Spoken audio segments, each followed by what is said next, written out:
Hello student. आज के इस वीडियो लेसन में हम पढ़ने जा रहे हैं आईएएससी 11th व 12th की पाठ्य पुस्तक आषाढ़ का एक दिन। इस नाटक के लेखक हैं मोहन राकेश। स्टूडेंट, हमने पहली वीडियो लेसन में अंक 1 का थोड़ा सा भाग पढ़ा था। आज हम इस अंक का थोड़ा और भाग पढ़ते हैं, तो आइए पढ़ना शुरू करते हैं। मातुल सुनकर रुककर जलते अंगारों की सी दृष्टि से मुझे देखा। मैं राज की मुद्राओं से कृत होने के लिए नहीं हूँ। ऐसा कहा जैसे राज की मुद्रा आपके विरह में विलीन यानी जुदाई में घुली जा रही हो, और चल दिए। तो ये शब्द किसने कहे थे? ये कालिदास ने कहे थे। इन शब्दों को दोबारा दोहरा रहे हैं मातुल।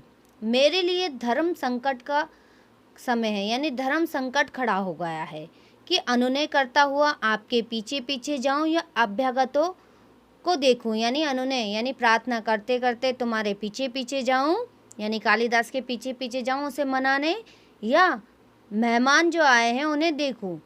अब इस निक्षेप से आचार्य के पास बैठने को कहकर आया था, और यह धुरुहीन चक्र की तरह मेरे पीछे पीछे चला आया, यानी डर न रहने वाले पहिए की तरह मेरे पीछे पीछे चला आया। निक्षेप: किंतु मातुल, मैं तो समाचार देने आया था। कि मातुल: और मैं समाचार देने के लिए तुम्हें धन्यवाद करता हूँ, बहुत अच्छा किया। अभ्यागत यानी मेहमान वहाँ बैठे हैं और आप समाचार देने यहाँ चले आए। अब इतना कीजिए कि कवि कुल श्रोमणी जहाँ भी हैं उन्हें ढूंढ कर लेके आइए। कवि कुल श्रोमणी शब्द का अर्थ होता है कवियों के समूह में सर्वश्रेष्ठ, और ये शब्द किसके लिए प्रयोग में किया गया? मातुल ने कालिदास के लिए। बाहर की ओर चल देता है। मेरा कर्तव्य कहता है कि जैसे भी हो उन्हें आचार्य के सामने प्रस्तुत करूं, और मन कहता है कि उसे जहां देखूं वहीं से चोटी से पकड़कर चला जाता है। निक्षेप: मातुल का तीसरा नेत्र हर समय खुला रहता है। मातुल यानी यहाँ पर जो मातुल है उनको हर समय गुस्सा आता रहता है और किसी की बात नहीं सुनते हैं वो। मल्लिका कहती है, परंतु कालिदास इस समय है कहाँ? निक्षेप कहता है, कालिदास इस समय जगदम्बा के मंदिर में है। मल्लिका: आपने उन्हें देखा है? निक्षेप: देखा है। मल्लिका: परंतु आपने मातुल से नहीं कहा? निक्षेप: मैं नहीं चाहता था कि मातुल इस समय वहाँ जाए। मल्लिका: क्यों? क्या आप भी नहीं चाहते कि कालिदास?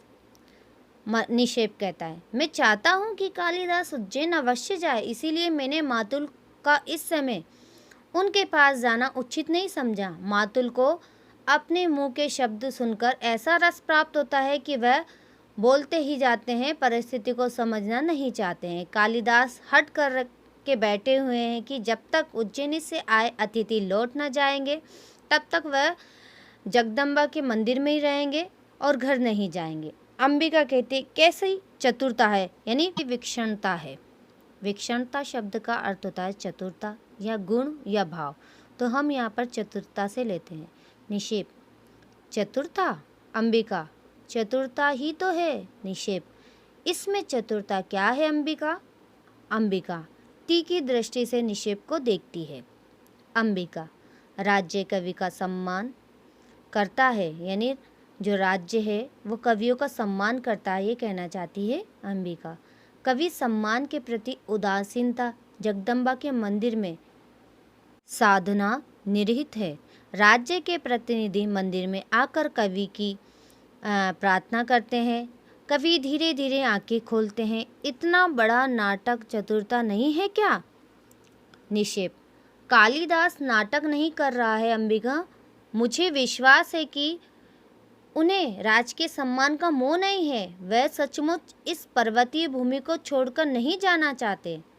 अंबिका अपने स्थान से उठकर उस ओर जाती है जहाँ बर्तन आदि पड़े हैं। अंबिका: नहीं चाहता है?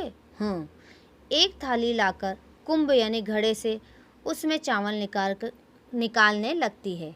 निक्षेप: मातुल का या किसी का भी आग्रह उनका हट नहीं छुड़ा सकता, यानी जो भी मातुल कह रहा है और वो आग्रह कर रहे हैं कालिदास, वो कोई भी कालिदास के हट को नहीं छुड़ा पाएगा।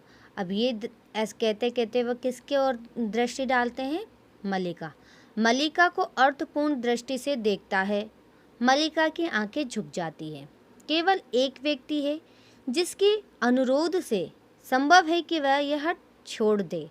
अंबिका निक्षेप को अर्थपूर्ण दृष्टि से देखती है और फिर मल्लिका को।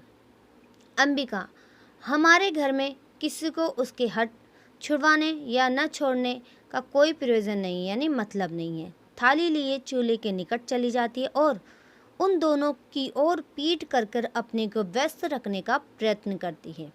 निक्षेप कहते हैं, कालिदास अपनी भावुकता में भूल रहे हैं कि इस अवसर का तिरस्कार करके यानी अपमान करके वह बहुत कुछ खो बैठेंगे।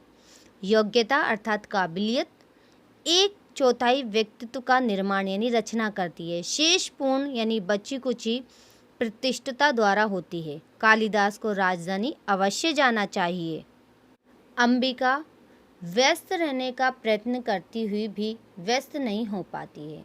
अंबिका, तो उसमें बाधा क्या है? निक्षेप, मैंने अनुभव किया है कि उनके हट में मूल में कहीं गहरी कुटिलता की रेखा है, यानी कुटता की रेखा है, यानी ऐसा कुछ हुआ है उनके साथ कि वह उज्जैनी नहीं जाना चाहते। तो स्टूडेंट यहाँ पर जब दंतुल आए थे और दंतुल और उनके बीच में जो संवाद हुए थे, ये बातें उन्हें अच्छी नहीं लगी, इसीलिए वह उज्जैनी नहीं जाना चाहते हैं। अब मल्लिका कहती है, मैं चाहती हूँ कि वह रेखा कहाँ है। कुछ समय पहले एक राजपुरुष से उनका सामना हो चुका है। निक्षेप, उस कुटुता को केवल तुम ही दूर कर सकती हो मल्लिका। अवसर किसी की प्रतीक्षा नहीं करता। कालिदास यहाँ से नहीं जाता है तो राज्य को कोई हानि नहीं होगी। राजकवि का आसन रिक्त नहीं रहेगा, यानी खाली नहीं रहेगा, परंतु कालिदास जो आज है जीवन भर वही रहेगा, एक स्थानीय कवि। जो लोग आज ऋतु संहार की प्रशंसा कर रहे हैं वह कभी कुछ दिनों में ही उन्हें भूल जाएंगे।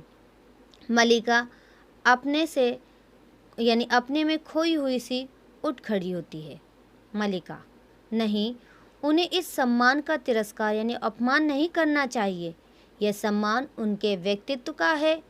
उन्हें अपने व्यक्तित्व को उसके अधिकार से वंचित नहीं करना चाहिए। चलिए, मैं आपके साथ जगदम्बा के मंदिर चलती हूँ। अंबिका सहसा खड़ी हो जाती है। अंबिका कहती है, मल्लिका। मल्लिका स्थिर दृष्टि से अंबिका की ओर देखती है। मल्लिका कहती है, माँ। अंबिका कहती है, मुझे एक बाहर के व्यक्ति के सामने कहना पड़ेगा कि इस समय तुम्हारा वहाँ जाने के पक्ष में मैं नहीं हूँ। तो स्टूडेंट, मैं उम्मीद करती हूँ ये भाग आपको यहाँ पर समझ में आ गया होगा। धन्यवाद।